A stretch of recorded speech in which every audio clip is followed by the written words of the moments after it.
Hey there everyone, and welcome back to our channel. The air is getting crisp, the leaves are turning, and there's a certain spooky feeling creeping in. That can only mean one thing. October 31st is just around the corner, so grab your pumpkin spice latte, get cozy, and let's dive deep into the fascinating mysteries of Halloween. First things first, where does that name even come from? Well, Halloween is actually a shortened version of All Hallows' Eve. This literally means the evening before, All Hallows' Day, which you might know as All Saints' Day, a Christian holiday observed on November 1st. So, Halloween on October 31st is essentially the big spooky party before a more solemn day of remembrance. Now, let's address a big persistent myth. Is Halloween satanic? The short answer is no. This is a major misconception that has caused a lot of confusion over the years. The holiday's true origins go way back, long before these modern associations, to an ancient Celtic festival known as Samhain, pronounced Samhain. This festival marked the end of the harvest season and the beginning of the darker half of the year, winter.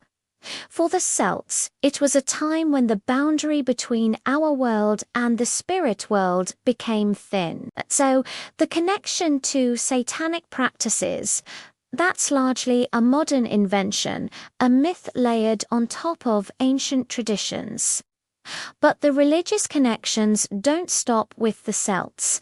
As we mentioned, Halloween's modern name and date are tied directly to the Christian All Saints' Day. It was a way of integrating older pagan traditions into Christian observances. What about other faiths? In Judaism, there isn't a direct equivalent to Halloween, but some people find a fun parallel in the holiday of Purim.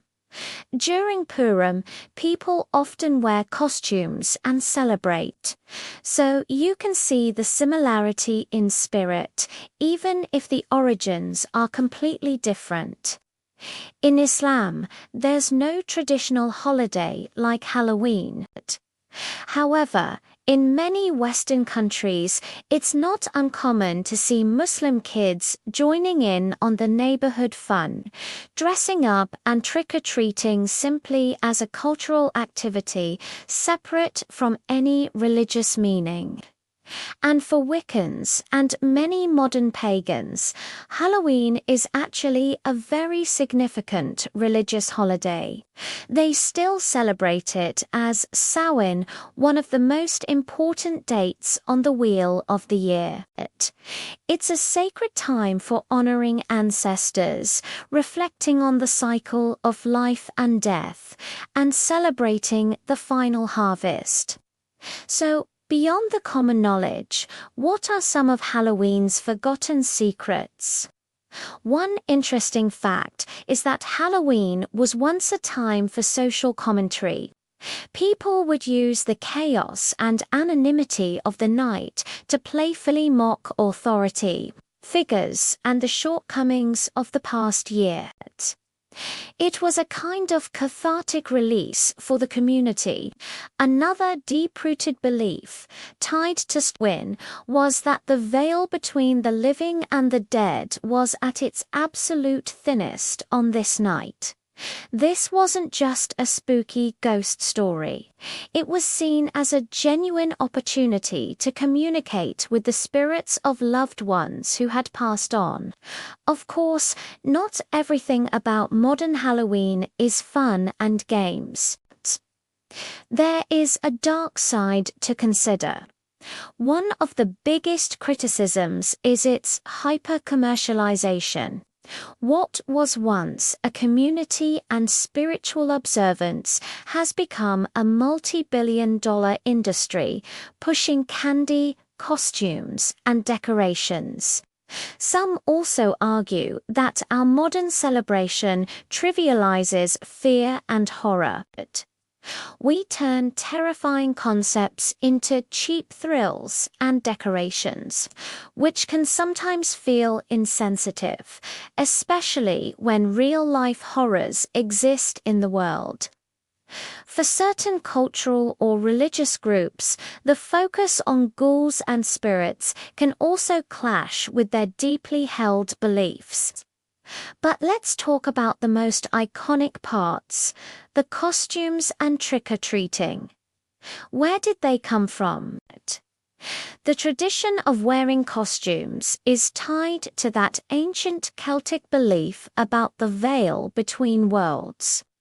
People thought that if spirits were roaming the earth, you could disguise yourself as one of them to ward them off and blend in, protecting yourself from any mischievous or malevolent entities. It was a form of spiritual camouflage and trick-or-treating. This has roots in a few different practices. One is the medieval practice of souling, where poorer people, especially children, would go door to door on All Hallows' Eve, offering to say prayers for the souls of a household's deceased relatives. In exchange, they'd receive soul cakes, a type of small bread or pastry. The trick part came later, likely from Irish and Scottish traditions of pranking, giving rise to the playful threat of trick or treat. It's also amazing to see how this theme of honoring the dead appears in cultures all over the world around the same time of year. In Mexico, there's the beautiful and vibrant Dia de los Muertos, the Day of the Dead. Celebrated from October 31st to November 2nd, families create elaborate altars or ofrendas, favorite foods, and marigolds to welcome the spirits of their deceased loved ones back for a brief reunion. It's a joyous, colorful celebration of life and memory, not a scary one. In Hinduism, there's a period called Pitru Paksha, a 16-day lunar period when Hindus pay homage to their ancestors, or Pitas. It's a time for rites and offerings to ensure their ancestors' souls find peace. And in China, you have the Qingming festival, or Tomb Sweeping Day, in early April.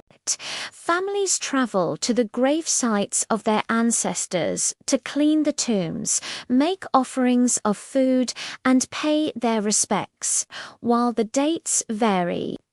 This fundamental human need to connect with our past and honor those who came before us is a universal thread. So, as you carve your pumpkins and choose the perfect costume, remember that Halloween isn't just one single story. It's a rich, complex tapestry woven from threads of ancient Celtic spirituality, Christian observance, folk traditions, and modern commercialism. It's a time to reflect on the great cycle of life and death, to find comfort in remembrance, to embrace the thrill of the unknown, and most importantly, to find joy and community, even when we're pretending to be scared. And as we wrap up, here's a final thought to carry with you. Halloween teaches us that even on the darkest nights, we can create our own light and laughter. It reminds us that it's okay to confront our fears, even if it's just in the form of a silly monster costume. Because in doing so, we might just become a little bit braver. I am the thinker, encouraging you to ponder the deeper meanings behind our traditions. If you enjoyed this journey into the mysteries of Halloween, Don't forget to like, share, and subscribe for more deep dives. Stay curious and have a safe and happy Halloween.